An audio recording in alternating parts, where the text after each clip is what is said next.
Why hello there, and welcome back to Let's Make Us a Character. In the last episode, we Let's Made Us a Character for Warhammer Fantasy Roleplay 1st Edition. And in this episode, we'll be Let's Making Us a Character for Warhammer Fantasy Roleplay 2nd Edition. Because covering a series is a very convenient way to not have to think of several video ideas. And just for context, it is worth noting here that the 1st edition came out in 1986, and while there were multiple reprints over the years, the 2nd edition did not come out until 2005. So, the 1st edition of this game lasted the entirety of D&D 2nd edition's lifespan, plus more than half of 3rd edition. And while this was published by Games Workshop, well, a division of Games Workshop, it was developed by Green Ronin Publishing, who you may know from Mutants and Masterminds, and nothing else. And given the interesting nature of a 20 years later first revision, I will be doing a bit more edition comparison than usual in this video, but will try to provide the necessary context when I do. So let's make us a Warhammer Fantasy Roleplay 2nd Edition character. In 1st Edition, characters had a profile of 14 characteristics, and in 2nd Edition we have a main profile with 8 characteristics: weapon skill, ballistic skill, strength, toughness, agility, intelligence, willpower, and fellowship, and a secondary profile with 8 more: attacks, wounds, strength bonus, toughness bonus, movement, magic, insanity points, and fate points. And basically, the main profile are the characteristics that are testable, and the secondary profile are everything else. And while a lot is the same here, there are some significant changes. What were strength and toughness are now closer to the strength and toughness bonuses, but also still strength and toughness, and I will explain more on that later.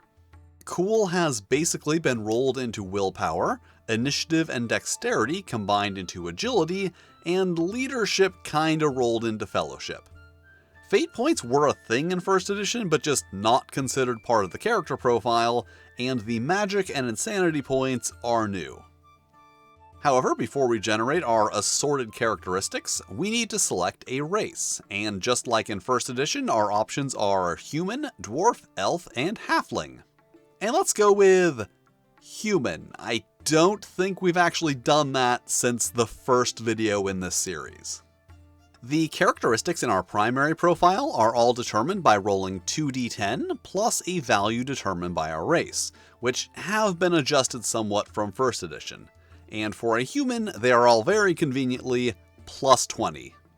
Attacks still start at 1 for all characters. Wounds are now rolled on a separate table instead of 1d3 plus something, and the values are significantly higher than they were in 1st edition. And we have 11. Strength and toughness bonuses are equal to the first digit of our strength and toughness, so 2 for both of those, and basically it is reversed from 1st edition, where they were rolled with 1d3 plus something, and then multiplied by 10 when you needed to test them. Movement is now a static value instead of being rolled with a d3 or d2, and for humans is 4. Magic and insanity points start at 0, and fate points are also rolled on their own table instead of a d3 or d4 with some adjustment. And we have 3. And I guess I might as well explain what fate points are again. They are points which you can spend when you normally would die to not die, which is a stupidly simple solution to the oopsie now you're dead problem that has plagued tabletop role-playing games since the very beginning. Now you may have noticed here that everything which previously was not rolled with a d10 is now rolled with a d10. And you may be wondering if that means the entire game has been retooled to only use d10s. Well, stay tuned till the end of the video to find out.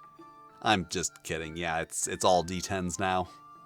We also have the option to replace one of the characteristics from our main profile with the average result for our race, which isn't that interesting on its own. However, the book themes this as requesting a boon from Shalia, the goddess of mercy, which is very amusing. And let's just go ahead and ask for mercy to replace our willpower of 25 with the human average of 31. Our race also gives us a number of skills and talents, which are things that were both called skills in first edition, but have now been separated into basically things you roll and things you don't roll.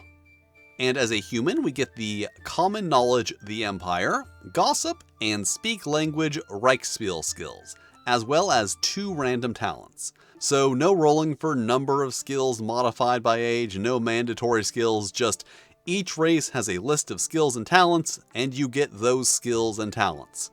Except humans and halflings who do roll for some. And we get Very Resilient, which grants a +5 bonus to toughness, and Night Vision, which lets us see up to 30 yards in natural darkness. And now on to the character sheet. All of those characteristic values we generated make up our starter profile, which is also currently our current profile. Then all characters get some basic trappings or equipment, and the encumbrance rules are stated to be optional here, so optional it is. But now we get our starting career. In first edition, the careers were grouped into 4 career classes: Warrior, Ranger, Rogue, and Academic, and you would choose one of those 4 classes and then roll on a specific table to get a career in that general field. But those are gone now, and we just have one big-ass table with every basic career on it. So let's roll, and Rat Catcher. However, you may, at your option, roll on the table a second time and pick between the 2 rolled careers. So let's do that. And Coachman. So, do we want to be a rat catcher or a coachman? Rat catcher or coachman? I think we'll go with coachman. Our career grants a number of skills: animal care, drive, gossip or haggle, and let's go with gossip, which we already got for being a human, but taking it again grants a +10 bonus. And that is known as skill mastery, which I mentioned because that is what I will be calling it. Heal or ride, and let's go with heal, navigation, perception, secret signs ranger, and speak language, Brenton, Kislavian, or Tellian. And let's go with Brenton, I guess. Then we get 2 talents, quick draw or seasoned traveler, let's go with quick draw, and specialist weapon group, gunpowder. We also get some additional trappings: a blunderbuss with 10 shots worth of ammunition and powder, medium armor consisting of a mail shirt and leather jack, and a coach horn. And the way armor works has been changed, kinda. There is now a basic armor system where armor is either light, medium, or heavy, granting 1, 3, or 5 armor points respectively. However, they do still provide the advanced armor system for those who want it, where, for example, our leather jack would provide 1 point of armor to our body and arms, and our chain shirt 2 points of armor to our body, and then layering the chain shirt over the leather jack would provide 3 points of armor total to our body and 1 to our arms. And since that's how armor worked in first edition, and I thoroughly covered it in the first edition video, let's just go with the basic armor rules, where medium armor grants us 3 armor points and a -10 penalty to agility. Then we have career entries and exits, which I will explain later, and an advanced scheme, which I will also explain later, other than that it is a thing we need to write down, and that we can select 1 free +5 main advance or +1 secondary advance from the list. And the ones that are higher than 5 or 1 are just quantities of 5 or 1 bonuses. And let's take that +5 to weapon skill, which bumps our weapon skill up to 36, our starting 31, plus the +5 advance. There's also a bunch of background tables we can roll on if we want to, so I guess let's do that. And this character is done. Now, presumably you've already watched my video on Warhammer Fantasy Roleplay 1st Edition, and therefore already know all of the base mechanics. But just in case you've forgotten, I will go over them again. So let's say that we are trying to gather information on a local goblin gang that's been causing trouble along the roads. That would be a use of the gossip skill, so let's pull that up. And it is a basic test using the fellowship characteristic. Our fellowship is 30, however, our skill mastery in gossip adds 10 to that for a target of 40 overall. Then we roll the percentiles and succeed on a result that is equal to or less than that target. So if we rolled a 14, that would be a success, with 2 degrees of success, 1 for each 10% by which we beat the target. But now let's say there are some folks who aren't exactly willing to give us the information we need, and we want to intimidate them to change their minds. Intimidate is a basic skill using strength, but since we do not have that skill, the target for the test is half the relevant characteristic, rounded up. So with our strength of 29, we have a target of 15. But now let's say we want to be a little sneakier and try to lip read some people in the local tavern. That is an advanced skill, which means that we cannot even try without the proper training. And one small detail that I like here is that each skill entry also includes a list of related talents that give a bonus to that skill. It's not incredibly useful given the pretty strong restrictions on your talent choices, but it's mildly convenient. But now let's say that we've caught up with those goblins and want to introduce them to our good friend, Mr. Blunderbuss. A blunderbuss has a range of 32 yards or 16 squares because each square is 2 yards. Which is of course very convenient when they give all the measurements in yards because you just need to have everything. That's much more convenient than just getting numbers in squares. And the blunderbuss does not require an attack roll as it is, a pretty simple point and click interface, although we do still need to roll for misfire, and we are good there. So now every creature in the line of fire needs to make an agility test, and of our conveniently grouped goblins, there are 3 in the affected area, and 2 fail their test, taking 1d10 plus 3 damage. All damage in the system is 1d10 plus or minus something. As I said earlier, it's all d10s, which is then reduced by their toughness bonus of 3 and armor of 1. Also, we would normally roll for hit location, but when we're using the basic armor rules, that is unnecessary in most cases. And that might make the blunderbuss seem a little overpowered, considering that they are also the cheapest, most common firearm with the longest base range, and also, since they require no attack roll, can be used by any character. And yeah, maybe a little, but it does also take 6 rounds to load one, although that is halved with the Specialist Weapon Group Gunpowder talent, and there is a 1% chance every time you fire one that it'll blow up. But now let's say that one of the goblins has decided to be a real jerk about the whole blunderbuss thing and charges us with a spear. They roll against their weapon skill of 25 with a plus 10 bonus for charging, succeeding and dealing 1d10 plus strength bonus damage, which is then reduced by our toughness of 3 and armor of 3, with the remainder being subtracted from our wounds. And now let's say that's happened a few more times and we find ourselves sitting at 2 wound points when the next goblin attacks and hits for 10 damage, reduced to 4, which is still more damage than we have wounds, making it a critical hit. Which does also mean that a hit location is necessary, so right arm. So we lose our last 2 wound points, and there are still 2 points of damage left, making this a +2 critical hit. So we pull up the critical hit table and find the appropriate column, then roll the dice, getting a result of 5. Then we pull up the critical effects arm table and find that a 5 is arm incapacitated until medical attention is received. Anything held in the hand is dropped, excepting a shield. So we drop our blunderbuss and are down to 1 arm until we receive medical attention, and are also in a very bad position because at 0 wound points, any damage is going to be another critical hit. And that is also how your character dies. Any result of 9 or 10 is instant death, and most of the results of 6 or higher are possible death. And then even if you survive, you can still potentially lose a limb, an eye, or be permanently paralyzed from the waist down. And I guess if you're going to have strict death mechanics, they might as well also be chaotic death mechanics. And those are the basics.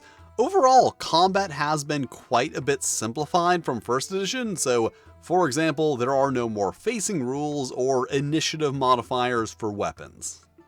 But now, let's talk about advancement. As you may have guessed, this involves the advance scheme. Basically, you can spend 100 experience points for one of the +5 main or +1 secondary advances from your scheme. So if we had 300 experience points, we could buy 2 advances in agility and 1 in fellowship. And if we had another 500, we could complete our entire advance scheme. But then we get some more experience points and have nothing left to spend them on. So what now? Well, we get a new career. For 100 experience points, we can switch into any of the listed career exits for our current career, or for 200 points into any of the base careers. So as a coachman, our career exits are ferryman, highwayman, outlaw, road warden, scout, smuggler, and tollkeeper. And notably, there's also a list of career entries, which are the careers that have this career as a career exit, which makes figuring out how to get to a specific career much more convenient. And technically those were in first edition, but they were just kind of tucked away in the back of the book. And let's go with Road Warden. Our new career gives us a new advanced scheme, new skills, and new talents. And also, this is where it starts to get a little complicated. We replace the values on our current advanced scheme with those from the new advanced scheme, but only if they are higher. And this is really just a bookkeeping thing, but it is much more convenient than the way it was done in the previous edition. Although, in that edition, it would have also had an additional benefit. And unlike our first career, we do not automatically get the new skills and talents. We have to buy them for 100 experience points each. And I do mean have to. Unlike first edition, which was kind of vague on this, the second edition is very clear that every career must be completed before moving on to another. However, we do already have a lot of the advances, skills, and talents from our previous career, so don't need to, and in most cases can't, buy them again. Basically, your total advances can never exceed that value in your advance scheme. So our coachman career had 2 advances in ballistic skill, and Road Warden also has 2 advances in ballistic skill. But that does not mean we can take 2 more advances in ballistic skill. Our total advance bonus for each characteristic is limited by that highest value of all previous careers. So we actually only have 3 new advances available, 1 each in weapon skill, strength, and intelligence. However, when it comes to skills, we do have a few more options. We do not have to buy the animal care, drive, navigation, or perception skills because we already got them from our previous career. However, as shown earlier, we can buy them if we want for a +10 bonus to that skill. And when we're given a choice between multiple skills, we only have to buy one, but can buy both if we want. So, for example, the Road Warden skill list contains Common Knowledge of the Empire or Gossip. We already have both of those skills, so we don't have to buy either, but could buy one or both for a +10 bonus if we wanted to. We also have the option of the Quick Draw or Rapid Reload talents. We already have the Quick Draw talent, so that counts as having taken one of those 2 options, although we still could buy the other option if we wanted to. And we do not have either Follow Trail or Secret Sign Scout, so we must buy one of those 2 to complete the career, but not both. Although, as with everything else, we can if we want to. However, this does not work in reverse, so we still have to buy the Ride skill even though we had the option of Ride or Heal from Coachman, because we took Heal. So at an absolute minimum, we must take those 3 advances and 4 skills before we can move on to another career.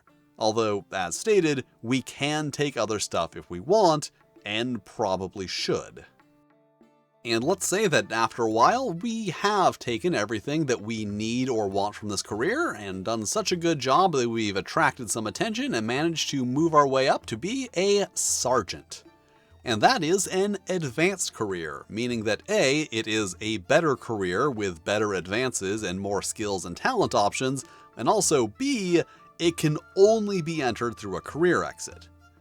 Once again, we get a new advanced scheme, skills, and talents, and aside from agility, all of our new advances are higher and can therefore be taken. Although we do already have a few of the skills, and notably, we cannot take Gossip a 4th time. Each skill can only be taken and then masteried twice. And from here, who knows what kind of adventures this character will have. And that was a Warhammer Fantasy Roleplay 2nd Edition character. Overall fairly similar to 1st Edition, but definitely a bit simplified and taking some inspiration from the previous 20 years of game design advancements. Well, mainly the last 5. So the big thing you may have noticed if you watched the previous video or just played 1st Edition is that the base advance increments have been reduced from 10 to 5, which I can only assume was done to make advancement slower and or align with a D20 based advancement scale, where +1 is 5%.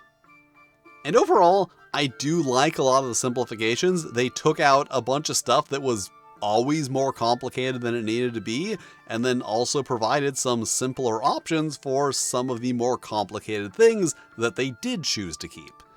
There are, however, a couple of changes I am not very fond of. You may recall from the 1st Edition video that I really liked the advancement system, and it's still okay, but has become significantly more restrictive, with the big issue being the removal of the career classes. In 1st Edition, if you wanted to be a Wizard's Apprentice, you would choose the Academic Career class, which gave you a 10% chance of rolling Wizard's Apprentice for a human, 15% for an elf, and 2% for a dwarf or halfling. You probably wouldn't have been a dwarf or halfling. But in 2nd Edition, with no career classes, you just have a 3.96% chance as a human and 13.51% as an elf, and that is factoring in rolling twice. So aside from rolling twice, you pretty much have no control over what your character's first career is going to be. But then also with the career classes, you could just take Wizard's Apprentice as your second career for 100 experience points. You basically had a career exit to every other career in your class. So whatever career you wanted, you could always take that as your second with no additional cost. And also pretty much every other career in your career class was going to be one that gave you something that would be useful for the career that you wanted. And just overall, it feels like a lot of the flexibility that I liked so much is gone, and now seems to favor locking you into a specific progression, possibly inspired from the very straight progression paths in D&D. Remember, it is 2005. 3rd Edition was obscenely popular right now. Except that system is one where the longer you stay on a specific path, the greater the rewards are, whereas here, excluding the wizard and priest paths, it's diminishing returns if anything. Also, it does suffer from a lot of the same issues as 1st Edition, notably the difficulty, or rather the ease of failure, especially early in the game. Like, let's say that hypothetically, we had rolled max stats for this character, the ultimate level of human perfection. The highest success chance we would have started with would have been 50% in Gossip. And 50% is like an average untrained skill in most games. It's a DC 10 with no modifier, a low average, not a maximum. And arguably it's actually a little worse than in 1st Edition because the characteristic bonuses are now capped at 30 instead of 40. although the skill mastery does allow for more bonuses, so, you know, it's worse in some ways and better in others. But I think the big question here is, were the changes that were made enough? Does this game hold up by 2005 standards? A time when the tabletop RPG landscape included games like D&D 3.5, Fate, Vampire the Requiem, Savage Worlds, and Ironclaw. I realize that last one isn't as popular as the others, but from a design perspective, it's much better. And by those standards, it does feel quite a bit dated. It is mainly notable for being a slightly modernized version of that 1986 game. And while it does fill the specific niche of more brutal fantasy role-playing game, it just does not outshine the competition like it did in the 80s. It kind of feels like they were more concerned with making it look like a modern game than making it feel like a modern game. Of course, you know, it is also possible to change things too much in an attempt to modernize a game, and that is what we call foreshadowing. And thank you for watching, with extra special thanks to my Fightin' Flail Snails, Randy Mulholland, and Toshi Rokuro. If you'd like to be cool like them, check out my Patreon, where you can get early access to videos and fun stuff that I make for the Patreon. But if you don't want to do that, that's cool too. You can still hit all the lovely buttons, like, subscribe, these other videos floating around screen that either myself or the cold, heartless YouTube algorithm have lovingly selected for you, which I'm sure are lovely videos that you will also enjoy.